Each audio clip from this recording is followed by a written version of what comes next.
আসসালামু আলাইকুম। সবাইকে স্বাগত জানাচ্ছি বিটিভি নিউজে। আপনাদের সঙ্গে আছি আমি ইশরফি দিবা। শেখ হাসিনার ক্ষমতাচ্যুতি যেমন ছিল আকস্মিক, তেমনি ছিল তার দেশত্যাগও নাটকীয়। টানা ১৫ বছর ধরে বাংলাদেশের রাজনীতিতে তার অবস্থান ছিল প্রায় অপ্রতিদ্বন্দ্বী। অর্থনৈতিক প্রবৃদ্ধির সাফল্য এবং ক্রমবর্ধমান কর্তৃত্ববাদী শাসনের সমন্বয়ে তিনি নিজের ক্ষমতার ভিত্তি শক্তিশালী করেছিলেন। কিন্তু ছাত্র জনতার জুলাই অভ্যুত্থান কয়েক সপ্তাহের মধ্যেই সেই ক্ষমতার কাঠামো ভেঙে দেয়। পরিস্থিতির চাপে শেখ হাসিনা ভারতে আশ্রয় নেন। সম্প্রতি আন্তর্জাতিক সংবাদ মাধ্যম রয়টার্সকে দেয়া এক সাক্ষাৎকারে শেখ হাসিনা জানান, তিনি আগামী ডিসেম্বর আওয়ামী লীগের নেতাদের নিয়ে বাংলাদেশে ফিরে আসতে চান। এই বক্তব্য নতুন করে রাজনৈতিক বিতর্কের জন্ম দিয়েছে। তবে বাস্তব প্রশ্ন হলো, যিনি দেশ ছেড়ে চলে গিয়েছিলেন এবং দলের অসংখ্য নেতাকর্মীকে আইনি প্রক্রিয়ার মুখোমুখি রেখে বিদেশে আশ্রয় নিয়েছেন, তিনি কি সত্যিই দেশে ফিরবেন? আরও বিস্তারিত থাকছে ওয়াহিদ ফারুকীর প্রতিবেদনে।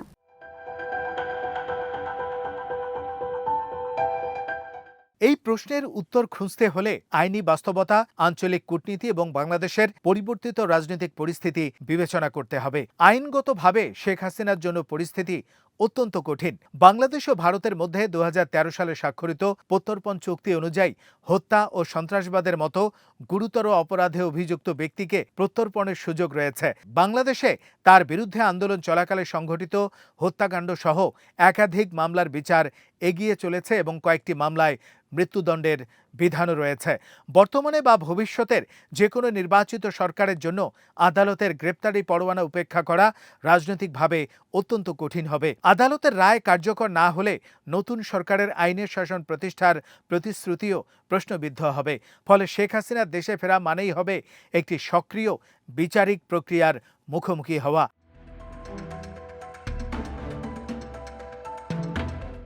এই বাস্তবতা ভারতকেও জটিল অবস্থায় ফেলেছে। দীর্ঘদিন ধরে নয়াদিল্লি শেখ হাসিনা ও আওয়ামী লীগকে দক্ষিণ এশিয়ায় তাদের অন্যতম নির্ভরযোগ্য অংশীদার হিসেবে বিবেচনা করেছে। সীমান্ত নিরাপত্তা, সন্ত্রাসবাদ দমন এবং আঞ্চলিক স্থিতিশীলতার ক্ষেত্রে দুই দেশের সহযোগিতা ছিল উল্লেখযোগ্য। তাই শেখ হাসিনাকে আশ্রয় দিয়ে ভারত তার দীর্ঘদিনের মিত্রের প্রতি আনুগত্যের বার্তা দিতে পারে, কিন্তু এর মূল্য রয়েছে। জাতিসংঘ মানবাধিকার সংস্থা সহ বিভিন্ন আন্তর্জাতিক মহলে জুলাই আন্দোলনে প্রাণহানির ঘটনায় শেখ হাসিনার ভূমিকা নিয়ে প্রশ্ন উঠেছে। ফলে তাকে দীর্ঘদিন আশ্রয় দেয়া ভারতের আন্তর্জাতিক ভাবমূর্তির উপর নেতিবাচক প্রভাব ফেলতে পারে।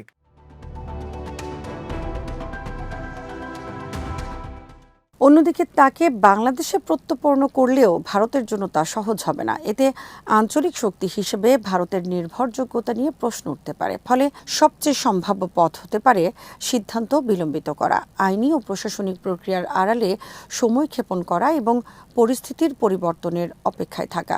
কেউ কেউ মনে করেন শেখ হাসিনা হয়তো তৃতীয় কোনো দেশের রাজনৈতিক আশ্রয় নিতে পারেন, তবে বাস্তবে সেই সম্ভাবনাও খুবই সীমিত। মানবাধিকার ইস্যুতে আন্তর্জাতিক নজরদারি বেড়ে যাওয়ায় পশ্চিমা গণতান্ত্রিক দেশগুলোর জন্য তার মতো বিতর্কিত নেতাকে আশ্রয় দেয়া প্রায় অসম্ভব।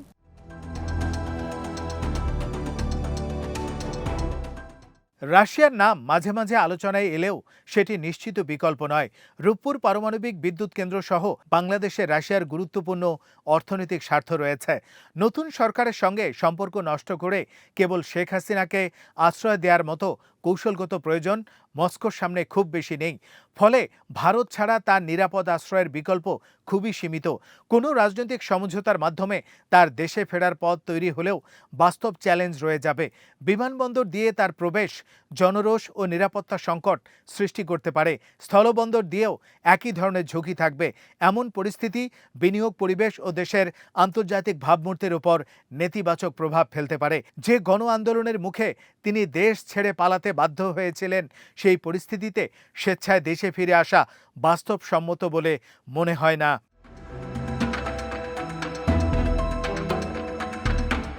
অনেক বিশ্লেষকের মতে দেশে ফেরার ঘোষণা মূলত রাজনৈতিক বার্তা। এর মাধ্যমে আওয়ামী লীগের অবশিষ্ট সাংগঠনিক শক্তি যাচাই করা এবং সমর্থকদের মনোবল ধরে রাখার চেষ্টা করা হয়। তবে এসব ঘোষণার পর প্রায় দলটির নেতাকর্মীদের বিরুদ্ধে নতুন অভিযান শুরু হয়, যা সংগঠনকে আরও দুর্বল করে তোলে।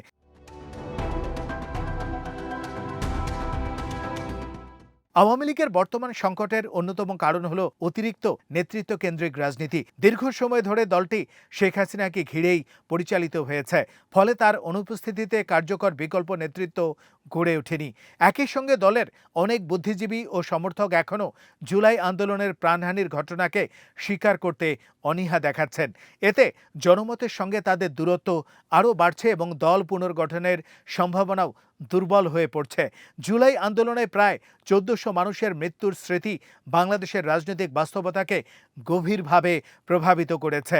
এই ঘটনার পর জনমতের একটি বড় অংশ শেখ হাসিনার প্রত্যাবর্তনের বিপক্ষে অবস্থান নিয়েছে। একই সঙ্গে জুলাই আন্দোলনের নেতৃত্ব এখনও সংগঠিত এবং সক্রিয় রয়েছে।